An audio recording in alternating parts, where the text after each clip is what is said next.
Welcome back. We are joined again by Larry Johnson, a former CI analyst, to discuss what appears to be a war coming sooner rather than later to Iran. At least the world has its eyes now on Iran, given that the United States continues to mobilize more and more military assets to the region.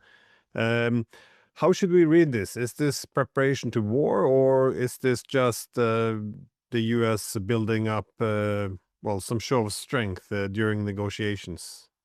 Well, I was hoping it was simply an intimidation gesture, but what I'm hearing from friends that are still involved with national security matters, this is far more serious. They've described it as um, it's one of two things. This is either going to be a reprise of Midnight Hammer. The United States launched B-2 raids into northern Iran. Of course, that was done in, let's call it collaboration or coordination with Iran. Or they're preparing for an Israeli attack and to be able to come back up Israel. One of two things. It didn't say this was to try to force Iran to make concessions at the negotiating table. The other, sort of, I see it as a warning indicator. There's a former Undersecretary of Defense, a gentleman named Stephen Bryan, and I know Stevens. I like him. I consider him a friend. We're acquaintances via email and Zoom calls. But he's a Zionist, and I'm not using that as a pejorative. I mean, that's his view. Believes that God gave that land to Israel, and they have a right to occupy it. However, he is very moderate. He's not a Ben Gvir crazy or a Smotrich crazy. Uh, and he writes good, solid analysis.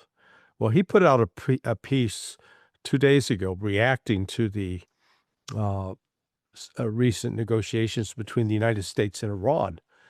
It was very emotional. I mean, just tearing Witkoff apart and describing that Iran is using a rope-a-dope strategy, referencing Muhammad Ali, the technique of allowing a puncher to punch out, until they would exhaust themselves, and then he could strike back. Uh, so when I'm seeing someone like Steve get that emotional, that there is enormous pressure now coming down on Trump to to attack Iran. And the issue now is, they moved on from nuclear weapons. It is ballistic missiles and support for Hamas and Hezbollah, which is just, particularly the latter, support for Hamas and Hezbollah, complete red herring. The rhetoric and claims by Israel don't match the facts. And I saw your recent debate with his fellow Joel Rosenberg. Thought you did an excellent job. But again, he continued to put out the lies that massive terrorist attacks by Hamas and Hezbollah. And if you just, I challenge anybody, go do the research. There are plenty of AI search engines out there. Just ask the questions. How many Israelis have been killed by Iranian proxy groups since 1982? Because that's when Hezbollah came into existence. And the answer is fewer than 5,000. And you match that up against the 70,000 plus Palestinians that have been murdered by the Israelis during the course of the last 2 years and 3 months. So it just doesn't add up. So this is Trump is under great pressure now to attack. And I think that's one of the reasons Bibi Netanyahu's coming to town, not just to press Trump to do it, but also to coordinate. I think it's highly likely we could see violence in the next 2 weeks. I hope I'm wrong. I'd love to be wrong.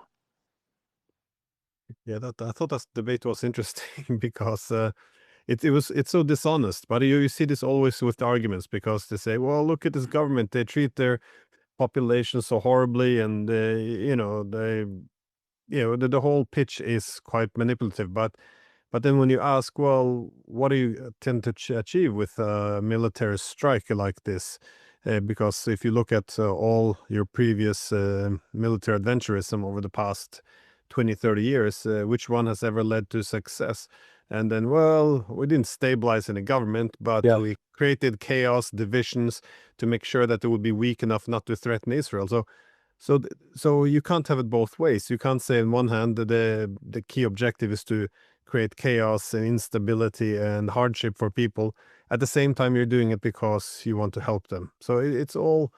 I just, if that's your goal, you think that every country in the entire region have to be divided, destroyed, and in chaos in order for Israel to security. Make that argument. I just find it very dishonest that they have to pretend they're humanitarians, like caring about protests while they're actually doing everything you can to destabilize the Yeah. economy, pumping weapons in, fueling violence. I mean, it's again, at least if you say we want to destroy the Iran, at least you have honesty. But there's not even that. Um, but if we go with the first hypothesis here, though, that the objective is simply, I do not believe that's the case, but the objective is to simply put a lot of pressure on Iran in the negotiations. What actually can be achieved now with the negotiations? Because it appears that the US has wedded itself to this idea that you don't just get the nuclear deal, but it has to be tied to Iran abandoning all allies, Iran giving up its conventional weapons, that is its ballistic missiles, that's its entire deterrence, and just, bet its entire future, its existence on the hope that Israel and the United States won't take advantage of its weakness. Yeah, well, they've if Iran hasn't learned that lesson yet, they're going to be in bigger trouble. But I think they have.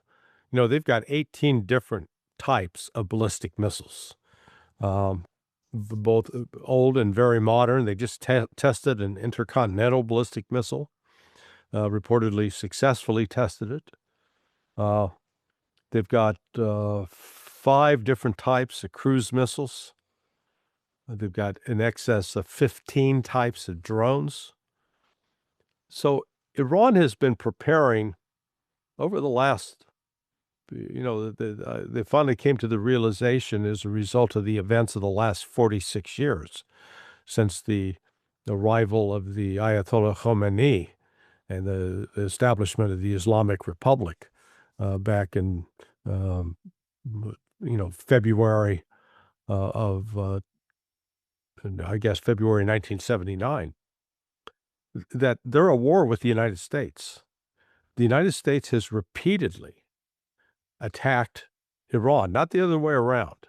The United States is very fond of creating this narrative that it's, here we are, we're just minding our own business, looking around, and these nasty Iranians come up and attack us out of the blue. And, they cite, look, what Iran was behind the bombing of the Marines, we call it the Marine Barracks in Beirut, Lebanon in October 1983. Well, what happened in September of 1983? Oh, yeah, that'd be right. U.S. battleships, when we still had those deployed, were shelling Shia neighborhoods and villages in the Bekaa Valley, killing Shia women and children.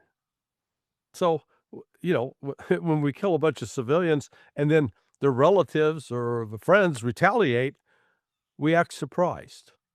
From the early outset in 1980, even before Hezbollah existed, the United States is encouraging Saddam Hussein to invade Iran, and we then supply Saddam Hussein with precursor chemicals used to produce mustard gas, which, when all is said and done, when that war was over, at least 500,000 Iranians were dead as a consequence of that war. So, if you killed 500,000 of my relatives and countrymen and friends, and I was chanting death to Glenn Diesen, at least you'd understand why. You killed 500,000 of my people.